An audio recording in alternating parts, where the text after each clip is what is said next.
পথে দেখলাম যে যে যেনাকে খুন করা হয়েছে ছোট ছোট পিস করে মানে প্যানের মধ্যে দিয়ে মানে ফ্ল্যাশ করিয়ে দিয়েছে ফ্ল্যাশ করে মানে সেই মাংসটা ফ্ল্যাশ থেকে পাইপের মধ্যে দিয়ে মানে ম্যানুয়ালে সেফটি ট্যাঙ্কে গিয়ে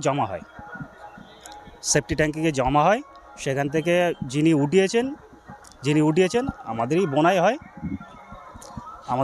উনি উঠিয়েছে। পরিমাণ পাওয়া গেছে 3 থেকে 4 কিলো। হ্যাঁ, না প্লাস্টিকের না, এমনি ফ্লাশ করা ছিল, মানে জলের মধ্যেই ছিল।